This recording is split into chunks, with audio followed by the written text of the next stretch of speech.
అలాంటి కోట శ్రీనివాసరావు ఇవాళ వెళ్ళిపోయాడంటే ఒక శూన్యం.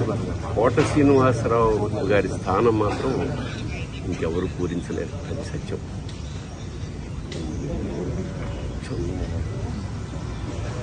ఆయన మనశ్శాంతి, పరమేశ్వరుడు ఆ కుటుంబాన్ని మనశ్శాంతిని కలిగించాలని మనస్ఫూర్తిగా ప్రార్థిస్తాను. మాకు కూడా కొన్ని వందల వేల అనుభూతుల్ని మిగిల్చిన కోట ఇవాళ కూలిపోయి.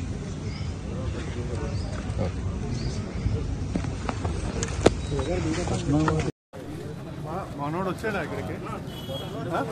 ఒక్క నిమిషం సార్.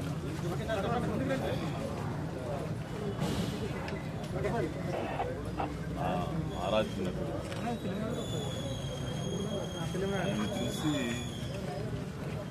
కోట శ్రీనివాసరావు గారి నీడను తాకగలిగినంత నటుడినైతే చాలని కలలు కనుక ఆయన నా మీద ఎంతో ప్రభావం చూపించాడు. మహా గొప్ప నటుడు. ఏ పాత్ర చేసినా పాత్రే కనపడింది తప్పితే కోట గారు కనపడతారు. పని చేస్తున్నప్పుడు వాళ్ళే కనపడతారు తప్పితే పాత్రలు కనపడరు. కానీ కోట గారు వచ్చారు, అందరిలాగే జ్వరం గారు పెద్ద పెద్ద నటులాగానే వచ్చారు.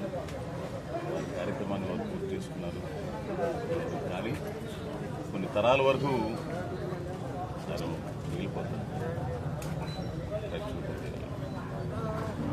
నాలాంటి నటుడికి ఎంతో ఆదర్శం నటుల్లో ఈ రోజున బాధాకరమైనా కానీ భౌతికంగా ఎవరైనా సరే దూరం అయిపోవాలా, మన మనసుల్లో మాత్రం చిరస్థాయిగా ఉంటాడు.